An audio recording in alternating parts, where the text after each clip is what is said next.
4 minutos de esta jornada de jueves 28 de enero. El Hospital La Paz ha cerrado el año 2020 a la cabeza en el número de trasplantes infantiles realizados en España. Para hablar de este dato y también de cómo todo el área de trasplantes ha podido o no ver afectada por la pandemia, tenemos ya al otro lado de esta charla a Belén Estébanez, que es coordinadora de trasplantes. Belén Estébanez, ¿qué tal? Muy buenas tardes. Hola, buenas tardes. Bueno, encantados de charlar contigo unos minutos acerca de ese dato. El Hospital La Paz a la cabeza del número de trasplantes infantiles. ¿Cuáles son los datos que se han recogido en ese ejercicio de 2020? Bueno, el año pasado la verdad es que a pesar de ser un año especialmente difícil por la pandemia, en el hospital pues nos vimos como muchos otros centros muy afectados por la pandemia. De hecho, durante bastantes semanas tuvimos que cerrar el programa de donación en paciente adulto y los programas que tenemos abiertos de trasplante adulto también los tuvimos que cerrar porque el personal de la coordinación estaba atendiendo pacientes COVID, los quirófanos los teníamos ocupados con pacientes COVID, las unidades de críticos, que son donde tenemos a los potenciales donantes, también estaban atendiendo pacientes COVID y tuvimos que reorganizar todo el hospital para poder atender a todos los pacientes. Y la donación pues sí se vio afectada. No cerramos el programa de trasplante infantil, nuestro hospital es el único hospital en España con todos los programas de trasplante infantil, porque somos el único en España que hace trasplante intestinal y multivisceral, y pudimos seguir adelante atendiendo a estos pacientes y pues acabamos el año con más trasplantes incluso que el año anterior, a pesar de la pandemia. Creo que en concreto han sido 64 trasplantes en menores de 18 años, ¿no? Eso es, 64 trasplantes de órganos. Aparte hemos tenido trasplantes de córneas e implantes de diferentes tejidos en adultos y en niños. De esos 64 trasplantes se ha dado a conocer también, bueno, pues la categoría de cada uno de ellos, ¿no? ¿Cuál ha sido el más frecuente? Bueno, el más frecuente es el trasplante renal en nuestro hospital y también el trasplante hepático. Hacemos muchísimo trasplante hepático. Y hubo un caso especial en este año pasado que hicimos el primer trasplante a nivel mundial combinado multivisceral renal y de precursores hematopoyéticos, que es como la médula, ¿no? Que todo el mundo conoce, con la intención de conseguir una mejor tolerancia a ese órgano que se le implantaba a este paciente pediátrico.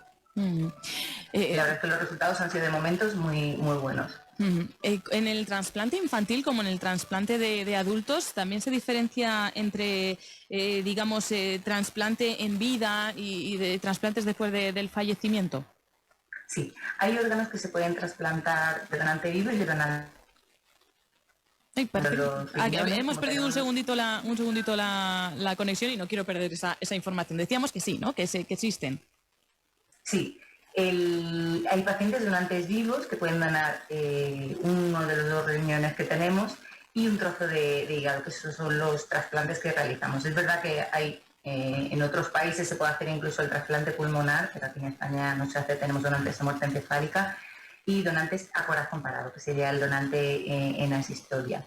En el caso del donante en asistolia, nosotros tenemos un proyecto que estamos poniendo en marcha desde hace años para hacer posible la donación a corazón parado de los niños, porque en adultos se ha puesto en marcha desde hace años con muy buenos resultados y estamos trabajando también para hacer posible la donación a corazón parado en los niños, no solo por los receptores, porque se van a beneficiar de esos órganos, sino también para hacer posible que esa familia tenga el consuelo de la donación de órganos en el caso de su ser querido, que fallezca su ser querido.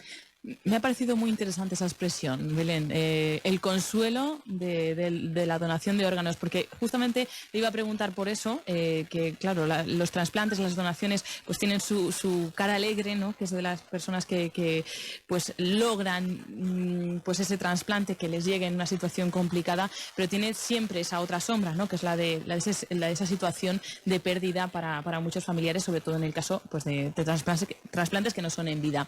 Es muy diferente en ese aspecto el trasplante infantil de trasplante a adultos.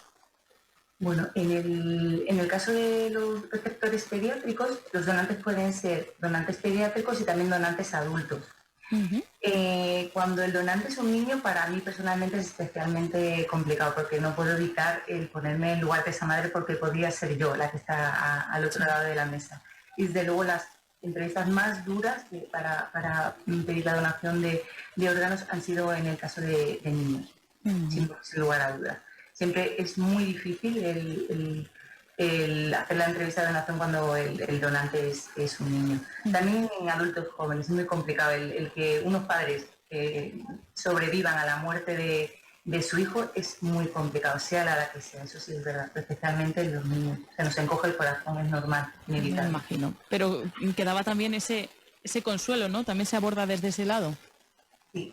El hecho de hacer posible que una parte de ese niño siga viviendo en otros niños, eso consuela mucho a la familia. De hecho, hace unos meses, junto con la ONG, trabajamos para sacar las recomendaciones de donación pediátrica y aparece la frase el padre de un niño que pudo donar, pero no en otro centro, pero fue nuestro equipo el que se trasladó a ese centro para hacer posible esa donación a corazón parado. Y ese padre decía que su hijo vivía en la risa de otro niño. Pues qué bonita imagen, ¿no? Pero se pone el vello de punta de pensar en esas situaciones. Y cuando el trasplante no requiere el fallecimiento del donante, ¿es común? ¿En qué situaciones se puede dar bueno, digamos, a nivel pediátrico? Muy habitual el trasplante de donante vivo en nuestro centro. Nosotros hacemos trasplante renal de donante vivo en paciente pediátrico y en paciente adulto y trasplante de donante vivo hepático solo en paciente pediátrico. La donación en estos casos se hace en el Hospital Ramón y Cajal, que está justo a nuestro lado. Hay un compañero del equipo de trasplante que se traslada a ese centro para ver la extracción y se traen el trocito de hígado para el hospital y se hace el implante aquí. Entonces tenemos a la familia repartida con el donante y con el receptor aquí. Y la verdad es que los resultados son muy buenos. Son órganos con un tiempo de isquemia, que es el tiempo en el que el órgano no está recibiendo sangre, muy cortos porque es que está al lado. Son pacientes que suelen evolucionar bien. ¿Y en qué situaciones se suelen dar esos trasplantes? Porque tenemos claro, bueno, pues que cuando es un trasplante con fallecimiento, pues suele ser eso, es ineludible el fallecimiento del donante y por lo tanto, pues bueno, en ese momento se puede tomar la decisión de la donación, pero sin que haya bueno, pues riesgo de fallecimiento del donante. ¿En qué situación se suele dar ese trasplante en vida? No sé, tenemos, creo que la mayoría de ciudadanos en mente que pueden ser, sobre todo en caso de familiares, ¿no? Porque se conozcan, ¿no? Tanto donante como trasplantado. Existe el caso del buen samaritano, que es la persona que decide donar un riñón a alguien que lo necesite, que nunca elige a quién va a donar ese órgano. El resto de los casos que nosotros tenemos son familiares. En el caso de los niños suelen ser los padres, el padre o la madre, en algún caso los tíos, depende de cada familia.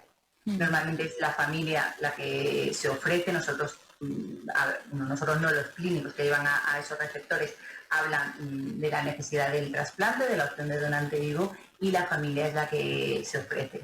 La coordinación, nosotros llevamos a todos los donantes, incluido, pues, entramos a participar en el estudio de donante vivo y el que se cumplan todos los requisitos que exige la ley para poder ser donante vivo, pero nosotros cuando tenemos un donante fallecido quiero aclarar que nunca elegimos a quién va el órgano, ¿de acuerdo? Para evitar que alguien pueda pensar que yo consigo un donante para determinada persona. Cuando tenemos un niño que necesita un trasplante y se ofrece el padre o se ofrece la madre, hay que iniciar un estudio para ver si ese padre o esa madre pudiera ser donante, porque el hecho de que tenga otras enfermedades puede impedir que el paciente sea donante, incluso enfermedades que hasta ese momento esa persona no conocía. Y si eso hace que se pueda poner en riesgo la función de esos órganos o la vida de esa persona, por supuestísimo, no puede ser donante. No puede ser donante vivo. Luego, otro de los grandes retos a los que se enfrenta pues toda esta situación de trasplantes, etcétera, es lo que escuchamos todos, ¿no? de que se acepte, de que sea un éxito, ¿no? Y después hay una buena recuperación, etcétera. En el caso de los niños, ¿es menos probable que funcione ese trasplante? Bueno, los niños son unos superhéroes, son los que mejores responden, los que mejor van. Yo soy intensivista de adultos, trabajo con mis compañeros en UCI, unidades de críticos de adultos, y a veces coincido con los intensivistas pediátricos. Yo siempre les digo que yo jamás podría atender a los niños, porque es que se me encoge el corazón cuando los veo enfermos.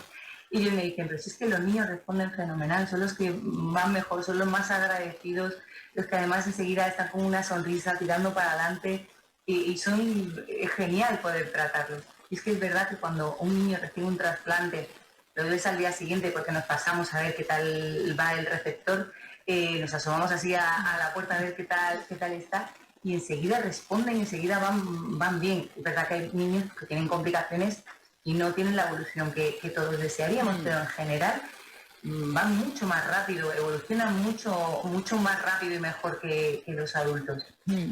Empezábamos esta conversación hablando de esta noticia, que el Hospital La Paz encabeza la lista de hospitales en nuestro país en cuanto a trasplantes infantiles, pero es que también, o sea, tiene una presencia a nivel europeo que hace que sea el centro coordinador de Transplant Child, que es la red de referencia europea, ¿no?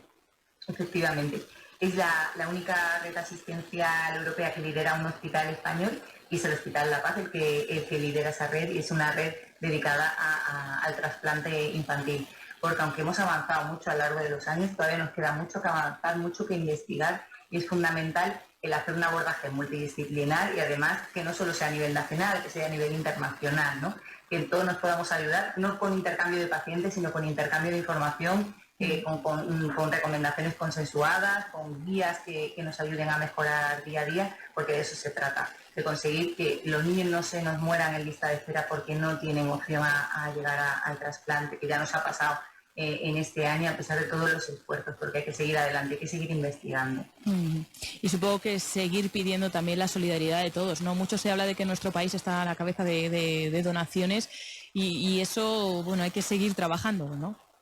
Sí. La verdad es que todo esto, todo lo que nosotros hacemos es posible gracias a la generosidad de las familias, que hacen posible que nosotros podamos ayudar a otras personas cuando puedan ser trasplantados. Por supuesto, siempre gracias a esas familias.